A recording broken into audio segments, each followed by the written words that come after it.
Episode 247 of the Bevan Eyles Show, my 21-day health kick challenge.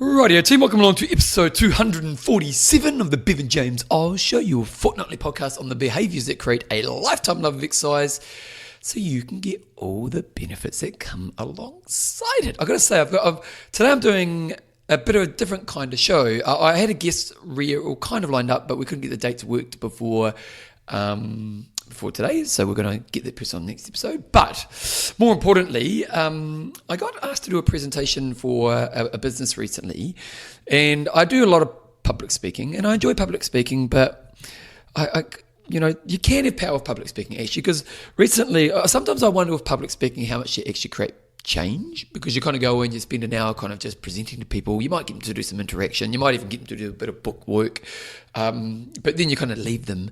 And as much as I enjoy doing that, I'm much more passionate about kind of creating experiences which take people through a growth journey.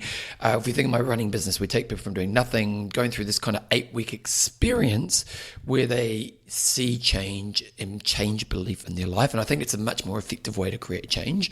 And the presentation I was doing was for Janice, who's one of our runners, and she kind of approached me and said, I'd love to do a presentation at my work. And I said, well, Janice, I could just come and do a talk, but why don't we do a bit of a workshop? And the idea around this was like a 21-day health kick workshop. And the idea was I'd come in, basically, it was a bit of a presentation, but it was also a bit of a workshop. So they kind of left my presentation with a plan for the next 21 days on a health kick. And people seem to really enjoy it. Now, unfortunately, I then went to hospital, got sick, had a crazy 2 weeks. I haven't actually had a chance to get in contact with those people again to see how they went in the challenge, but I hope they did well. I was getting feedback early on that they were embracing what I presented to them. And so I kind of thought today, as a podcast, I will do this for you today. And this is kind of a podcast where, and I'll put in the show notes a link when you can download the PDF that I use for this. So it's kind of like what you want to do is you kind of want to book out probably an hour of your time, 30 to 40 minutes, however long this podcast is, and work through what I will take you through in the podcast, because I really like to, and there'll be some components with it. And actually, I really recommend you do it with somebody else, because you'll see when I take you through it, I try to use an accountability partner in a really strong way. So what I would recommend is, it might be your partner, it might be a flatmate, it might be a workmate. I recommend that you actually kind of go to someone who you know in your life that you've got a pretty good relationship with and say, hey, I want to do this 21-day challenge. Would you want to do it with me as well? Because we can be accountability partners for each other. So basically what I want is, by the end of today's podcast, you can then go on a 21-day health kick challenge. And ultimately, you know what? That's what it's all about. So I'll go deeper into that later on in today's show. First of all, before I kick into the main gist of the show, I do want to say thank you to everybody who sent me emails and just well wishes over the last couple of weeks. I know I went in depth to what happened, and the good news is that I'm pretty much back to 100% now. So if those who haven't listened, about 3 weeks ago, I ended up in hospital. It looked like I was dying. My poor wife had to go through this pretty horrible experience. I woke up in ICU the next day. Didn't really know what was happening. Luckily, it was only an appendix, and the appendix has been taken out. They were concerned it was bigger and there were bigger problems, but after all the testing I went through, it hasn't proven to be any problems. So I'm 3 weeks down the path, literally to the day, to the minute, and I actually taught my first class in the gym this morning, and I'm feeling really good. So overall, I'm in really great health, and so for those who sent love, thank you very much. I will talk about one thing before I get into the main gist of today's show. One thing that was really interesting when I was in hospital. So basically, once I woke up from the ICU, the next, I think I spent 6 days in hospital, maybe 5 days, five or 6 days in hospital. And it was a pretty miserable 6 days. Now, it's pretty boring. And I was so tired and fatigued that I couldn't even bother watching Netflix. Like, I'm literally just lying on my side, just 24 hours a day. And also the problem was our hospital system is pretty amazing, really, considering you walk out the hospital, you don't pay anything. Like, it kind of blows your mind. But as you get your own room, which is really great, but the walls are quite I wouldn't say paper thin, but you can kind of hear everything that's around you. So basically for like 6 days, I just did not sleep. Basically, I was lucky if I got an hour or two sleep a night. There might be moments of dozing throughout the day, but basically it was like 6 days of not sleeping. And I didn't get a lot of food, particularly for the first 2.5 days I had no food. And then even days after that, you just weren't that hungry. So then one thing in the recovery of this period of time was while my stomach was sore from the operation, I was just fatigued. Like once I got home from the operation, I was just tired and kind of the next 2 weeks. So putting some weight on, getting some energy back was important. But in that week when I was in the hospital, I had a lot of time just in my head. You know, like when you think about your day-to-day life, a lot of your activities fill up your mind space. You know, the work that you do, the things you have to do just to function in life, these things. So you don't actually have that much time where it's just you in your head. And it revealed a really interesting insecurity for me because probably, you know, I've talked about this in the past. One of my biggest insecurities is fear of an insecure future. You know, we go back to Johann Hari's book of Lost Connections where he talks about depression. He talks about, I think it's the 9 causes of depression. And I can't remember them all right now, but one of them is that kind of insecure future, unknown tomorrow. And I've always had kind of that there, even though I know it's a bit irrational. But what was really interesting was even in this moment when all I had was thoughts, it was amazing how much that was kind of still a presence in my life. And I've worked really hard in this area, and I think I'm a lot better at it, but it was still quite present. And it made me realize kind of one strategy I came up with after, kind of in it, was there's a certain level of worry that is justified, and then there's a certain level of worry which is just irrational. And what I came up with was kind of like, what's the level that I don't need to worry about? Like, what level of worry should I not worry about? And this may be hard to describe, but I'll kind of talk about it. So like, for example, my wife and I, we have a few investment properties, and we also own a couple tourism properties. And over the last couple of years, we've had no tourism money at all because in New Zealand with COVID, you know, so cash flow wise, it's been a challenging couple of years. And now that's a level of worry that we should be worried about. Now, not worried in a way that the world's on fire and that everything's going to end, but in a way that there's a level of rational thinking and planning that we need to put in place to make sure we navigate through that time really well. So that's a concern about future tomorrow, which it's not that I need to be, you know, catastrophizing it. I just need to be aware of it. I need to be planning really well around it and making really great decisions today so that as I look to the future tomorrow, it's not going to be so much of a problem. And so, and when I do that, then that kind of fear of future tomorrow in that area is less concerned. And actually, it's one thing we did really well through COVID is we sat down and we kind of did those things well. Another future tomorrow one I'll have is if maybe there's competition for my business. So I might see that there's another running coach or another running business or another running group out there, and that can create an insecurity for me with my business because I think, oh no, someone's going to come and ruin my business, and you know what happens if my business falls over? And now that is actually not worth me worrying about because A, our business has been going for about 12 years. B, we've got a really loyal customer base, and I think we do a good job of delivering for them, and they seem to love what we do. So there's this really good relationship between both us and our customers, and that we can kind of trust that's going to be all right in the future. So there's kind of these things of level of worry about the future, which some of them I just need to go, you know what? You don't even need to worry about that. Like that's a level of worry that you don't need to be worried about. Now, there can be some learnings from it. Like if competition turns up in town, it is good to do some reflection on your business, go, how can I improve and how can I evolve? But in theory, I should be doing that anyway. So that's something to think about. But it was just a really interesting thing. And post that time in the hospital where I'm literally just lying in my bed in my thoughts and kind of understanding this kind of fear of an insecure future,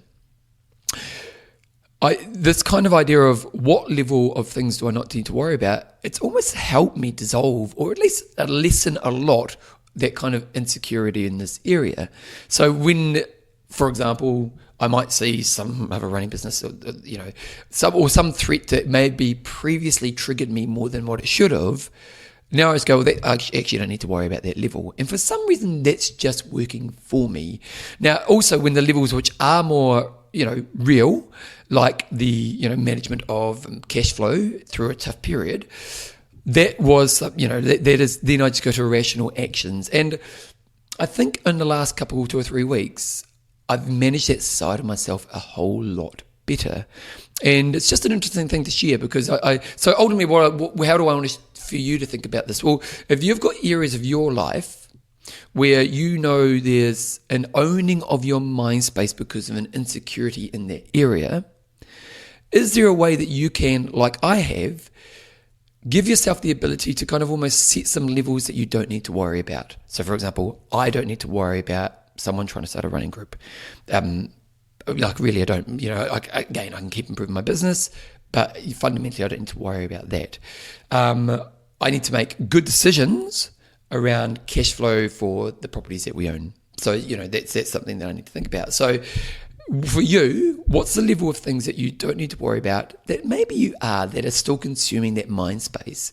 And if you could kind of put that line in the sand around this and say, you know what, in this area here, if I'm thinking about this level, I can just let it go. Now, if it goes above that level and there is an area where I actually need to think about addressing something, I'm just trying to think of how you do this with weight loss. So it might be, that going out for coffee with friends, that you have a lot of concern because you might think that you actually overindulge when you go out for coffee with friends. But actually, if you look at your history, you don't tend to overindulge. And if you do overindulge, it might be that you have a muffin, which in a big scheme of things is not that bad. So maybe you can just let go of worrying about going out for coffee with your friends. But then when you go out for dinner with friends, or you have a work function when you're having dinner, you can massively overindulge. So you can have dessert, an entree, a massive main, drink too much, have KFC on the way home because you go out dancing and so on. That's a bigger area that has bigger costs. And so that area there might be an area where you've got to go to more of that problem-solving thinking.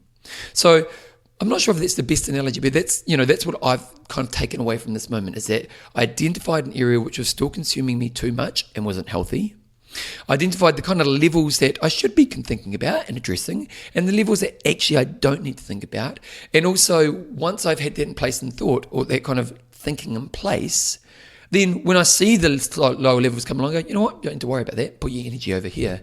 And also when I see the higher levels, I go, okay, well, you need to act and strategize about how you're going to problem solve this right now. So just something to think about. Before I get into the main show, I do want to say a massive thank you to the patrons of the show. These are the people who give some of their hard-earned money each time I release an episode of the podcast. And also they get a cool Bevan James Eyles Show nickname. And here are a few of the people. We've got Robbie the Big Shot Allen. We've got Gemma and Glenn Mitchell. Team Divine. I've got to say they came along to, actually, I'm going to talk about this later on. Actually, I might talk about this before I get into the main gist of the show. They came along to my album release for my band this week. Libby All-In Hilda. We've got Rebecca Spears. And we've got Rebecca Bullseye Spears, and then Bernadette Perry Soul Caliber. Actually, what I'm going to do at the end of the show, because on the weekend we have my album release party, and actually I should be promoting this right now. My album is out. I would have been talking about this over the last period of time. The album, which is... it's called Rock Roll Release by I See Tomorrow. I'm going to put a link to that in the show notes. It'd be really cool if you go listen to it. It's been a couple of years' work for me. I'll talk about it after the main gist of the show. But if you want to check out my album, it's called Rock Roll Release, but that band is called I See Tomorrow. I'll put a link in the show notes. And then if you're listening on the app right now, I'll literally put it in the link there. So you can open up the app, click on that link, and it'll take you to Spotify, and you can check out what my band has done with our music. Anyway, thank you to the patrons. If you want to become a patron of the show, go to bevanjameseyles.com, click on podcast, click on support me, go through the process, and you'll be supporting me in what I do. Anyway, here is the main gist of the show.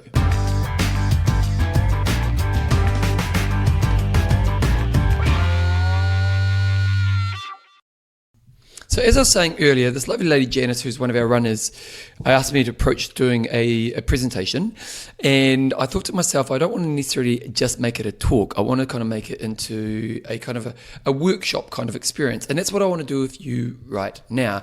Now, I have to admit, maybe one of the main stories I use in here I've probably talked about on the podcast, but I want to start with it as well because I think it's really important. But basically what I want is by the end of this period of time together today, and I would really like it if you were to kind of download the PDF and you can print it off, or I may even do like a doc version of it so that you can actually just type into it.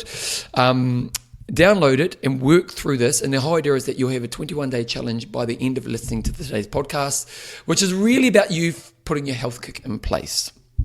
So I'm going to start with the kind of the story that I started with. And again, I think I've probably done this story on this podcast in the past, but bear with me because it's kind of leading towards kind of where we want to go with this. So I want to talk to you about a client I had a few years ago who was basically a very, very, very, very, very successful businesswoman, like probably with hundreds of millions of dollars, like very successful.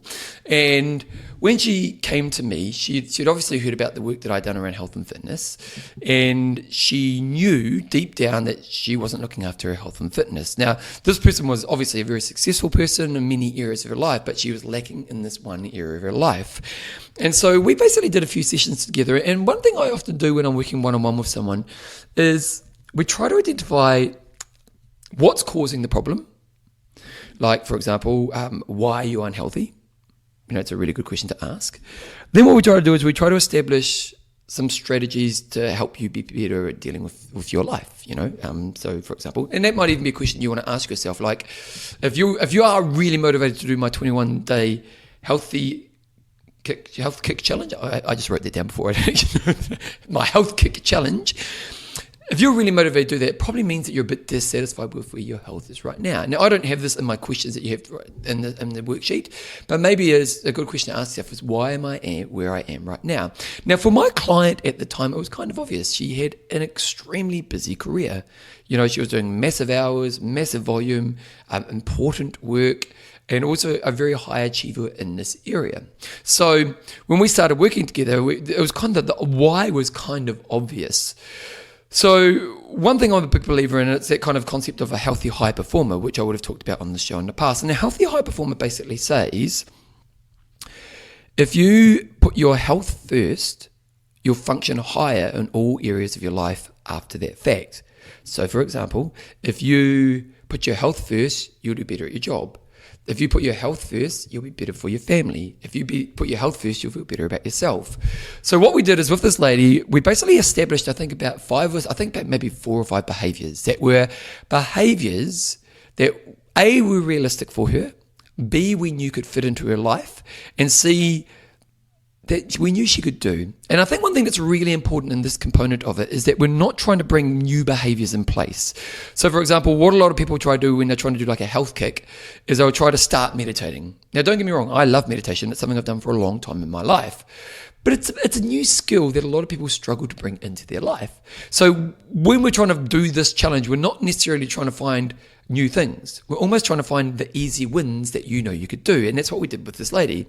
So what we did is we kind of set up what were her 4 or 5 things. And the challenge that she had to do was each day for the next month, she had to prioritize putting 2 of these things in, 2 or 3 of these things in. So I can't remember exactly what her things were, but let's say it was kind of some movement thing, some creativity thing, some connection thing, some downtime thing, some kind of rest recharge strategy thing. So it was, it might have been like to make sure you do exercise, to connect with a friend that you can have deep connection with, to plan a nap one day in a week or something like that. Just stuff like this, really basic stuff, to plan your food.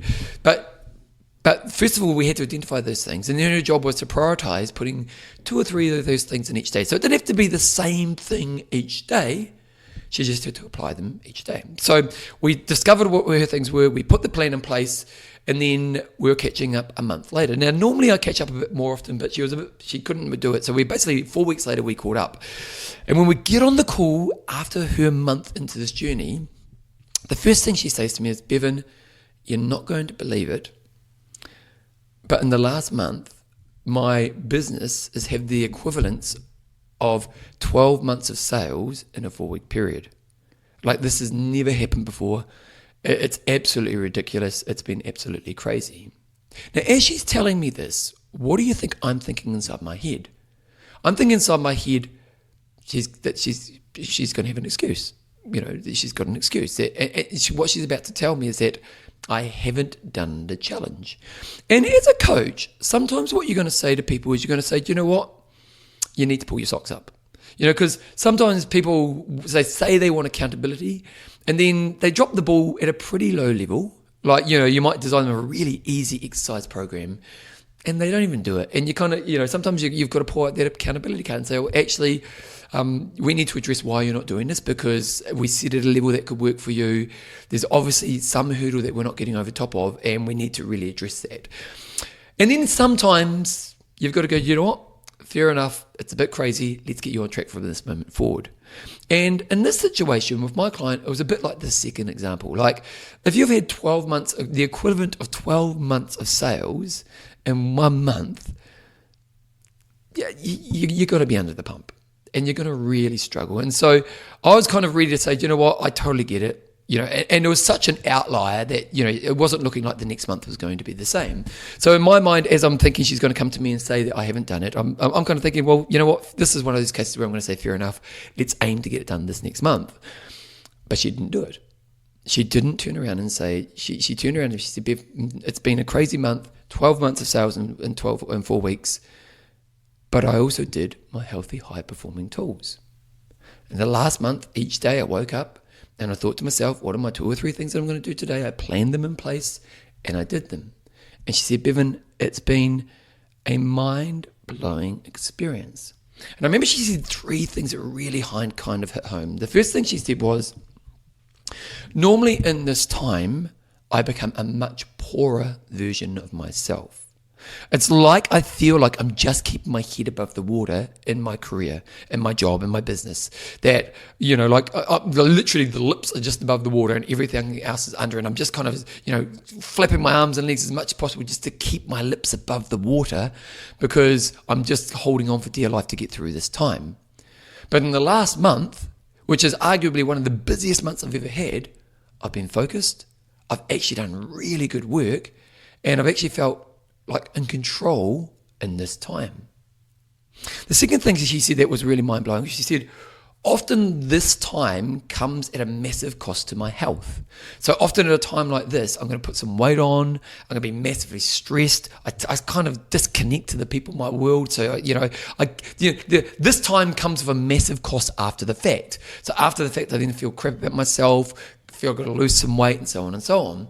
And she said, as I got through this period of time, I didn't put on weight. I actually felt like I was getting a little bit fitter, and I actually felt great about my health and fitness through this crazy period of my time. And then she said the third thing, and I think this is the most important aspect of this journey that she went on in this moment. She said, Bevan, often when I'm in this space, I feel like I'm losing myself. I kind of wonder, where am I in this life that I'm in right now? And it's a really hard space to be in. And she said, because I put my healthy, high-performing tools in place, it was completely different. If anything, I felt aligned. I felt great about myself. I just felt that I was being me. And when we think about what she identified, she usually do poor work at this time, head above the water, kind of just keeping her head above the water, whereas this time she was focused and controlled, did great work. B, the health costs were huge. This time she actually probably improved her health through a crazy period. And C, that loss of self, which was normally in place at a time like this, was not there. She felt this alignment and felt great about herself at this time. And it was a really powerful thing, because ultimately what she learned was, by learning to put my healthy tools in place, she was then able to be a higher version of self for her work, for her world, and for herself. And this is such an important lesson for her life, because from that moment forward, it was much easier for me to sell this idea of prioritizing the healthy high performer. And, she's done really well. She's continued on, and that's kind of how she lives her life now.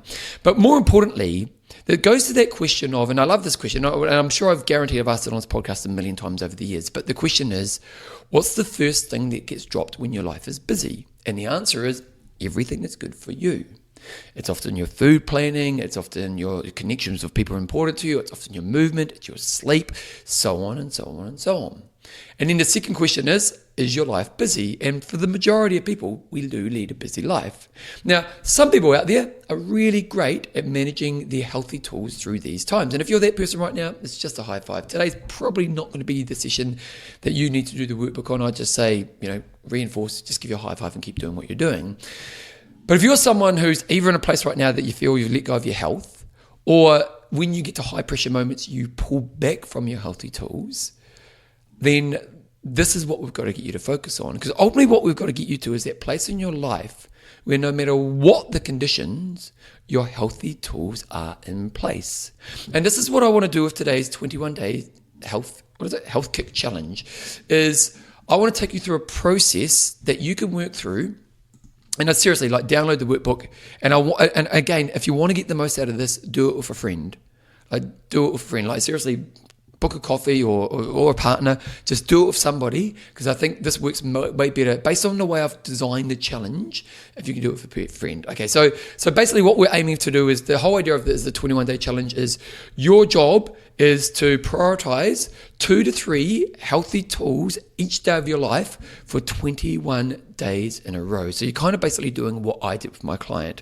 And let's start with the first point of what we want to do here. So again, I'm assuming you've downloaded the document that I've created. So the first thing we need to identify are, what are the healthy outlets that you have available to you? Now, one thing I want to say in this challenge is, the way I'm designing the challenge is, it's not that you have to do the same thing every day. So, for example, if you look at the worksheet in front of you, and I'll talk about it right now. So basically, your healthy outlet choices, I have creativity, movement, connection, self-expression, and rest and recovery. So these are some that I've come up with. I imagine there's probably more, but that might be the sum. So what you want to come up with is, what are your answers to your creative outlets? So, for example, mine is playing my piano. My wife's is jumping in the kitchen and cooking a really nice meal. What are your options for creative ways to healthily express or healthily deal with your life? The great thing is, there's many different answers for that. It might be making something, it might be writing, it might be whatever. Creative outlets are really great. The next one are, what are your options for movement? Now, again, as I said earlier, when we're looking at movement, now for some people, for me, it's obvious. It's going to be going to the gym, it's going to be doing some running, those are my options I have for movement. For some people who have no movement in their life, you must set it at a level that's not a barrier. If you think back to my book, what we're looking at here is, it must be, when we're doing it, I remember doing this in, wait a second, I'm just going to take my top off. Getting a bit warm in my office here. So I remember when we were doing it, there was one lady in the group, with Janice's group, and she was saying, I'm not doing any exercise at all, and it seems really hard to try to bring movement in my life. And I said, well, could you do a 15-minute walk in around the local park in your area that's really nice to walk around? And she goes, I could do that.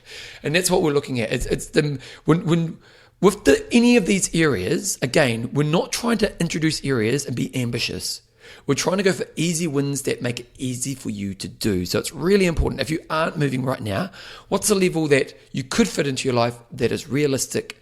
And again, the thing to remind yourself is that we're doing it for the mental health relief, not so much the exercise benefit, although there will be exercise benefit that goes alongside it. So for you, what are the movement options you have? It can be things like me, running and gym. It can be dancing. Like, it literally could be putting a Zumba video on at home and doing Zumba at home. Like, it's just some kind of movement. Connection, what's great connection for you? So for me, it's like most Saturday nights we'll try to catch up with some friends to just kind of have a laugh, watch some sport, play some games, that kind of stuff. And it might be calling a mate on the phone for me. What are those? And I think with connection, we were looking for cup-filling connection. And I think it's really important that we define that, because let's be honest, we've all got those people in our life which can be a bit draining. You can spend time with them, but in that time, it's a bit tough. Or you're more the person that's there for them, and there's nothing wrong with that.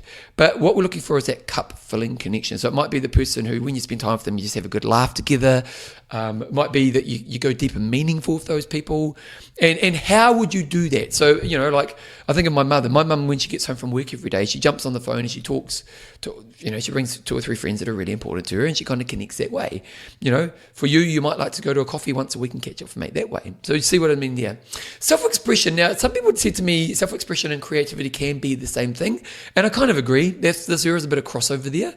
What I would also say about self-expression could be using a creative thing to express more. So it might be that, for me playing the piano, it might be that when I'm playing the piano, I'm just going to put on a song that is, play a song and really express myself. Or it could be that you put some music on, and when you're in the car and you just sing like crazy.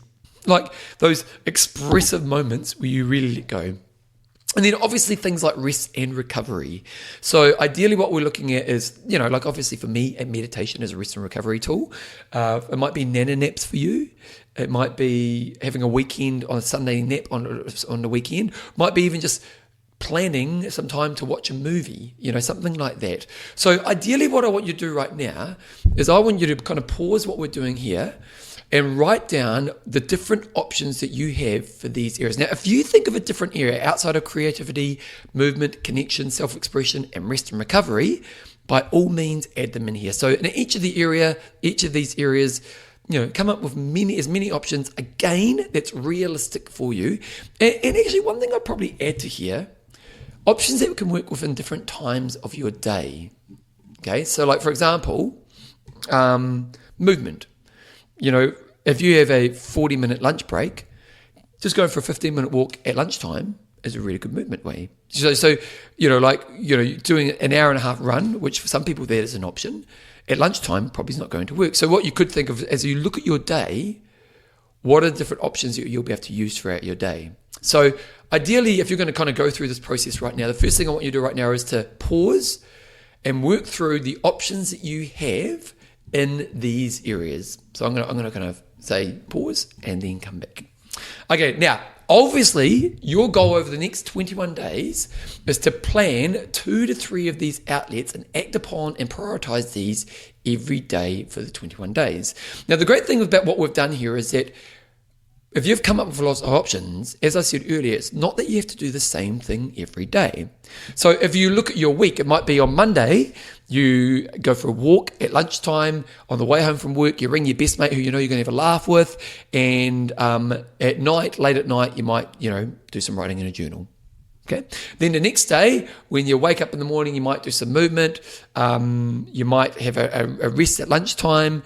You might plan a cool dinner that night and so on. So you're kind of basically trying to think about how you're going to implement each of these. Now, in saying that, you don't have to do the same thing every day, but you can do the same thing every day as well. So like for me, meditation pretty much at the same time each day. So I'm kind of saying you've got lots of flexibility about how you're going to try to fit these into your life. So the challenge is, and I'll go a little bit deeper in how I think you should implement this challenge, but the challenge is to do 2 to 3 outlets that you act upon and prioritize every day for 21 days. And I think the real key thing I want you to do is you must prioritize these first. So when you wake up in the morning, the thing that you're thinking is, how do I guarantee that these things happen? Okay, that's the ultimate challenge. And then how do I make sure I act? If you take anything away from this, that's the most important thing you're practicing is, how do I prioritize these and how do I make sure I act upon it? Because if we think back to my client, in that crazy busy period, she was still prioritized and she still acted. So that's the most important thing. Now, in setting up this challenge, I want to do a bit of a reward system. And what I want to think about for the reward system is I want you to have a reward system in place. So what that means is, this doesn't work for everybody, but it does work for somebody, or for a lot of people, is you get rewards based on how well you achieve. And I'll give you an example. I was doing a guy I know who I coach who is an athlete, and he was just kind of lost his mojo with his training, and he's got a race that he wants to do actually later this month. And we kind of sat down and we said, well, let's do a fitness challenge. And we kind of put a challenge kind of similar to this, but it was around a fitness challenge, just trying to get him back into consistency of training. And we gave him 3 rewards. I think he had to do it for 2 months. And there were kind of 3 rewards. Level 1 reward was if he completed level 1 reward was if he did 80% of the exercises that he was meant to do over the time period that we had set, he got to buy a really good massage for himself. So it was kind of like a $60 to $80 kind of reward. That if I get 80% of the sessions done, I get that reward. The second reward that he got was if he did 90% of the challenges. So like if he did 90% of the sessions that we put in place. Now for that reward, he got to go out for a really nice dinner at a really swanky restaurant with his partner. That was kind of like, that was the reward for that one. And then he had reward number 3, and that was if he did every session for the next 2 months. His reward number 3 was he'd go away for a weekend with his partner. Now, as you can see, the rewards, and what was really interesting, he was really motivated and he actually got the weekend away. Like he really wanted to get the weekend away. And for these kind of challenges, the rewards work really well because there will be days where you can't be bothered. And if you're somebody who's motivated by that reward system, it can really help motivate you in that moment when you think, oh, you know what, I can't be bothered, but you know what, I really want to get that 100%. So in the next section, what I want you to do is for you to identify what level of reward works for you. Now, for some people, when I was doing it with the presentation I did with Genesis people, for some of the people, the rewards weren't necessarily things. They might have been more experiences. And even if you think about my client, who was the fitness goal, he was having experiences. He wanted a weekend away, a nice dinner out, or a massage.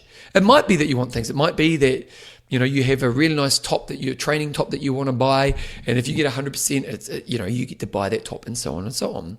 But you want obviously the rewards to represent the outcome that you desire. Now, ultimately, if you're doing 80% of this challenge, you're probably going to hit about 15. If you're doing 19%, you're going to hit about 17 days. And obviously, if you do, probably about 18 days, 18, 19 days.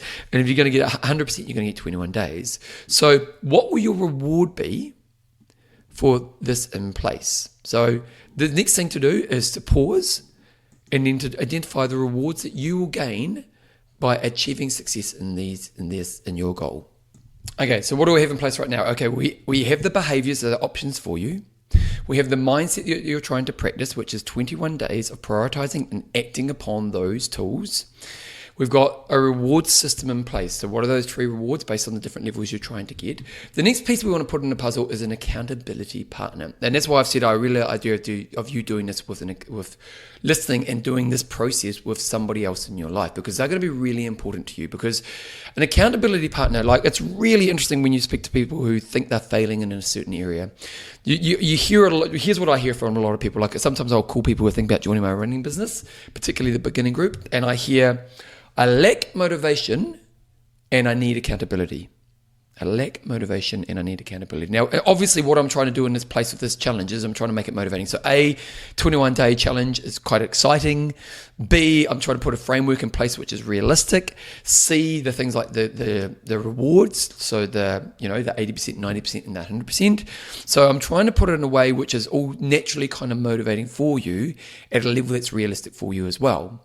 But an accountability partner is also a really good way to keep that in place. Now, when we think about an accountability partner, what's really important is we do need to pick a good partner. Now, I've kind of said, listen to, do this with somebody so hopefully they are a good partner, because often people say I need an accountability partner, but I actually think that's a poor statement. What you need is a good accountability partner. And I'll give the example of this one here. So a lot of the time, 2 people who are struggling with exercise go, let's get into exercise and let's motivate each other to get into exercise. And they'll say, you know what, we're going to do 3 walks a week at 6 a.m. in the morning. And then, a week into it, the 3rd session into it, one of the other partners wakes up on the Friday morning and goes, you know what, I'm feeling really tired, I'm not going to make it today. And then the other person says, okay, well, we'll do it on Monday. So they're not a very good motivational partner. What you need to be is you need a great accountability partner. And so, first of all, you need to choose who the person is. So choosing who's your person, that's really important. In my worksheet I've got, how does the relationship work? But I actually want to go back down to the next question first. How will you make sure that you are the most amazing accountability partner? This is so important, because your job is to not let your person off the hook. So when they say, oh, I'm thinking about not doing it tomorrow, or they don't respond to a text, let's say you've got a text system sorted out, or, you might even have a spreadsheet that you create between both of you, and you've both got to tick the box at the end of the day that you've done your healthy outlets. If you get to the end of the day and they haven't ticked that box, you need to text them. You need to call them. Hey, what happened today? The key is, and the reason this is really important, if you're a great accountability partner yourself, your partner will be great to you as well. And so key things we're looking for here is, how do you make sure when they maybe drop the ball, you keep them on target, basically. And how do you make sure that you live up to that promise that you guys both make between each other? Now, you may want to think about what you need to do at those moments, and that's something you can talk about with your partner. But ultimately, your job is to be the greatest partner. And it goes back to, I think, of training days. Like when I did, it was big into my strength training back in the days. And I'd literally be in the weights room 6 days a week for an hour and a half. I had the most amazing training partner called Jay. Now, Dre was great because he always turned up. But also, when we trained, he never let me go easy. Like Jay never let me go a little bit light. Never let me off the hook. Now, why was that great? Well, do you know what happened when I trained Jay? I never let Jay off the hook. And we were such great training partners because this kind of not letting each other off the hook meant that we always trained to a higher level. And that's why you have to be the most amazing accountability partner for this person, because A, you're going to help them achieve the goal that they're helping to achieve in this challenge. But more importantly, what you're going to do is you're going to feel the effect of them being a great accountability partner for you as well. So how do you make sure you're the most amazing accountability partner for your person? The question, which was actually question 2 here, is how will the relationship work? And that's where you want to sit down with your accountability partner and say, okay, what are we going to do to make sure this works? And it might be that at the end of the day, you text each other and say, did you do your things today? What are you going to do tomorrow? If you want to be hardcore, you could set up like a spreadsheet on Google Docs where you could do like a shared spreadsheet, and you both have to tick that you do it. And if somebody hasn't ticked, you've got to give them a phone call. Like, you make it work for you and your partner. It was really interesting when I did it in the group together, that when we did it, it was really interesting to see how different people came up with how they were going to do it. Now these people were all in a workplace environment, so they saw each other most days. Some people did text. Some said the first thing we're going to do in the morning is we're going to come and see each other and say, did you do it yesterday? So on and so on. I like regular check-ins too. I do like it being quite often. And then the fourth thing I've got on this page is what will you do if there's a slip? So if you notice either yourself slipping and being a great accountability partner, or your partner slipping on the challenge, what will you do? And this is a question that you can answer with your partner. So you might say to your partner, when you slip, what do you find actually helps? Because, for example, some people don't like to be told off. Some people just want support. Just, hey, give me a call. Hey, what happened, mate? How can I look after you? How do you make sure you get on back track? Some people actually want the hard response. Some people want to say, come on, mate, harden up. So you're trying to learn with your partner what's the best way to help them at the time if there's a slip. And then secondly, what you want to do is make sure if you catch yourself slipping away from being the good accountability partner. Because it's that thing, sometimes when you're kind of planning to do something with someone and both of you don't do it. And so, like let's say you're planning to text each night at 7:00. And then one night someone doesn't text and the other person goes, I won't text tonight. And then the next night it doesn't happen again. And it's kind of this unspoken agreement that we're not going to commit. You know what I mean? You've probably been in that. So if you feel that happening, what are you going to do to make sure you don't slip? So it might be that one day you don't be a great accountability partner, but also they don't. And it might be that, in that moment, you're going to give them a call and say, you know what, we've both slipped. Let's make sure we get back on track. So we want an accountability partner, but we want to work with them to make sure it's a real successful way of being it. Now, if you go further down the page, I've also created the last page of the document, I've created a checklist. And the whole idea is I want you to print this off and put it somewhere prevalent in your life. So it could be on your fridge at home, it could be on the mirror in your bathroom, it could be at the office, but you need to be able to see this every day as you go through this 21-day challenge. And the whole idea is we're going back to the good old tick box system, another motivational tool. If you can get day 7, if you can do the first 7 days, there's a higher chance you'll be successful the whole time because you've built momentum. So you need to put your checklist, print that off and put that somewhere else. Okay. Now, so ultimately, what have we done to this point in time? Well, first of all, we've found the ways that you can healthily deal with your life. Secondly, we've put the challenge in place, 2 to 3 outlets each day where you're focusing on prioritizing and act upon them. We've got our reward systems, we've got our accountability partner, and then we've also got your checklist, which is another motivational tool that you can put in place. I want to give you some keys to success, some ways to think about helping yourself be successful. And you'll notice that in the workbook I've got questions that you can put in place here.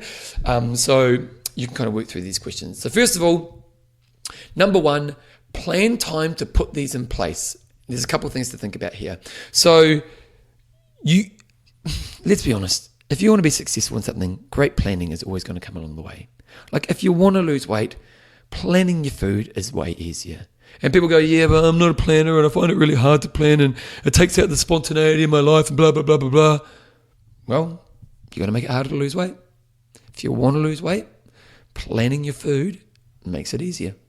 Actually, I think I may have talked about this, but I was watching a show Joe and I were away a couple months ago, and there was this brilliant show on the UK, and they basically interview people who are overweight, and then through the magic of TV, they walked through the back of the stage and they came out the other side a year later, and had they lost the weight? And pretty much everyone had lost the weight. But there was one common theme, was everyone had lost the weight through basically amazing food planning. It might have been using a diet company who sends the food to you. It might have been just spending Sunday planning your food. Planning for success is key. So you want to think about what structure you're going to have around planning for success with this. So if you think about me, it's going to be my weekly meeting and my morning meeting. What works for you around planning these things in place? And what you're looking at here is what are the, so I look at my day ahead. When am I going to put those 2 to 3 tools in place? And what's the planning system you need to have in place around this? Secondly, you need to be wise about how you put them in place. So ideally, you want to be kind of thinking of that kind of thing of, when is it wisest for me to plan putting these things in place, and probably what ones I'm going to put in place. So it might be that you know that after lunch, after work, you turn to custard. So it'd be really wise for you to plan one of your healthy tools at lunchtime at work. And then you might go, okay, what's the one that's the best one that could fit within that? And again, it might be putting some music on and going for a walk outside. It might be going out for coffee with a workmate who just fills your cup.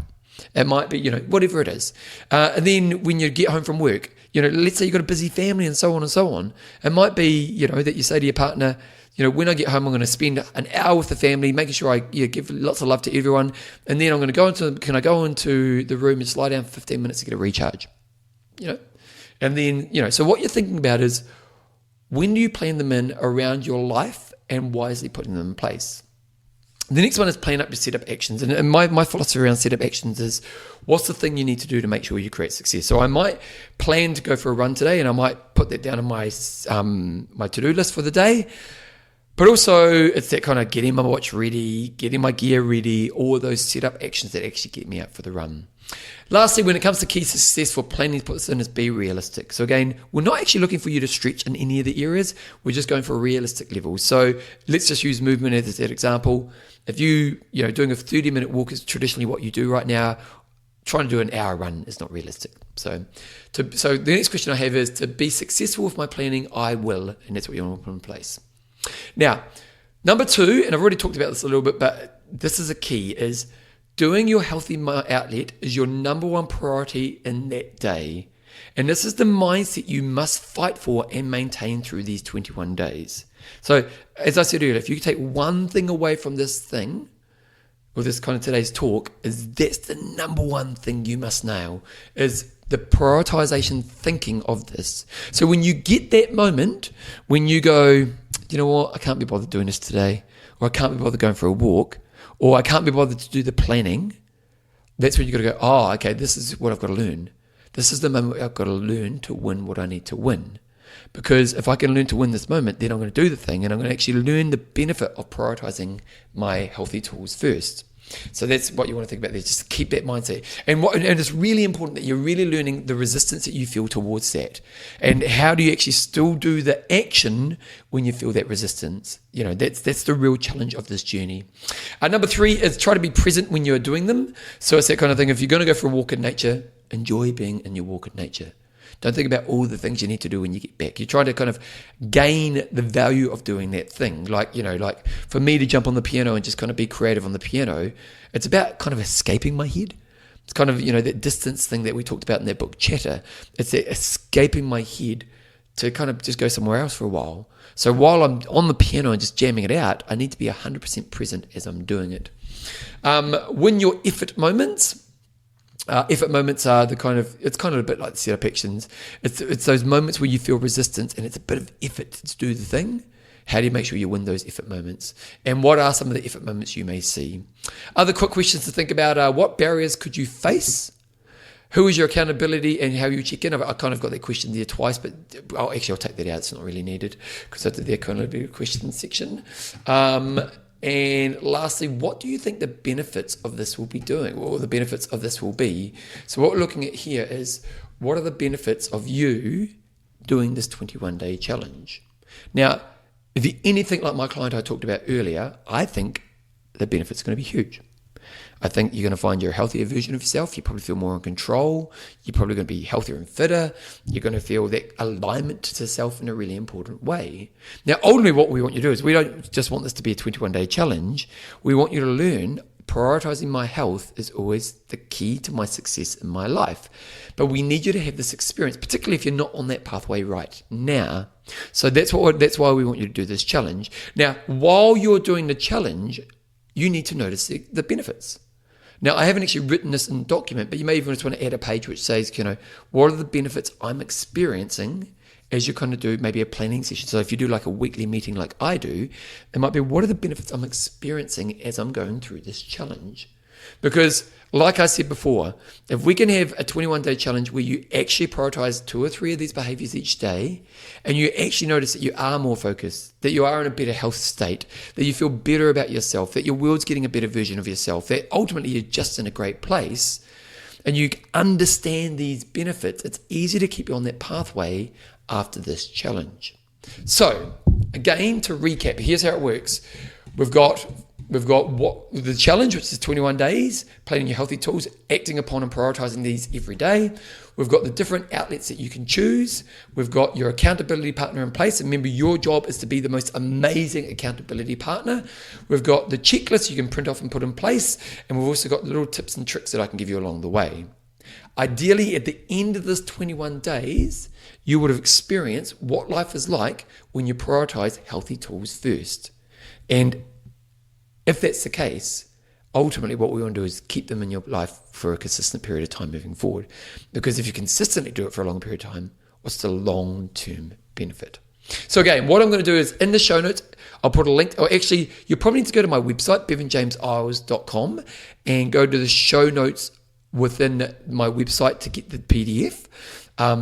But yeah, that's where you're going to get it. So go there, download, then work through this with your accountability partner. But at the end of the session, you said all the pieces in place, and then you go on your 21-day challenge. Now, let me know how you get along, because I won't be able to come back. It'll be basically 2 episodes from now after this, where most people, particularly if you're listening to this, as soon as I release it, let me know how you get along, because I'd love to hear. Were you successful? And if not, why not? B, if you were successful, what were the benefits? Why was it beneficial for you to do this? And maybe even see what were some unthought of benefits that have appeared that you maybe wouldn't have considered, that have, for example, it might be just actually the importance of connecting with friends because you've been so busy. Who knows what they will be. So let me know how you get along. I'm really excited by this challenge. Again, go to my website, the show notes for today's show, and you'll be able to download the PDF where I've got all those questions for you, and you can work through the workbook. Commit to doing it. Really commit to doing it. Hopefully it's kind of an exciting challenge for you, and we'll see how you get along on the other side. And as always, we'll help you be a higher version of yourself.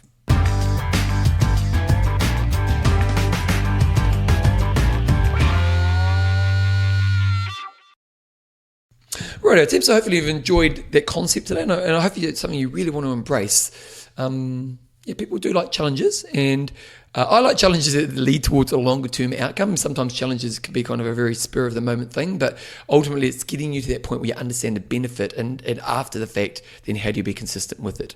Now, I do want to talk a little bit about what happened with my music. So if you've been listening to the show for a while, you know that my other passion in life outside of fitness, my 3 passions in life are people, fitness, and music. And I've been, years ago, I thought I want to take up a musical instrument because I want to be able to one day make my own music and perform for people in front of people. And then about 4 or 5 years ago, probably actually longer now, I joined a band, but it never really went anywhere. I was just jamming out, really.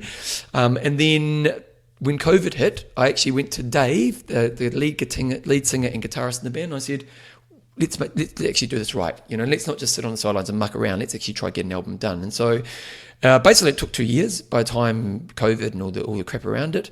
But last week the album came out, and you can actually listen to it right now. And if you're in your app right now, after you've listened to this podcast, I've put a link in the app. So you can do that, or you can go to my website, bevanjameseyles.com, and it's in the link for the show notes. Also, you can just jump on Spotify or Apple and look up I See Tomorrow. It's all words. It's not the letter C. It's all words. The album's called Rock, Roll, Repeat.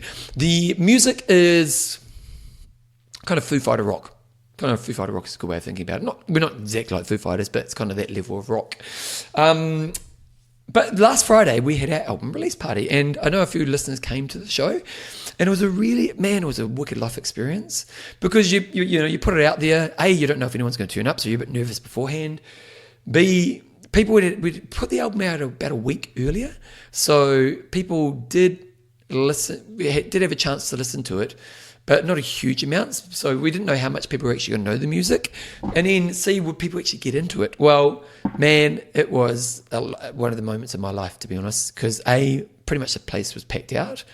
Like, I think it was packed out. Like the people, the venue, it's a really good venue here in Christchurch called A Rolling Stone. And they said for a release party, you normally don't get this many people there. So that was really cool.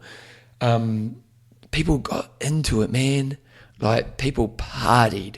And it was a pretty special moment, because someone who creates, and that's why I love creation, because creation is such a human thing to do, isn't it? My creation outlet is music, but that kind of I made this moment is such a special thing within being a human. That can be I made something for the house, it can be I made something creative, it could be I made a dinner, but we made music.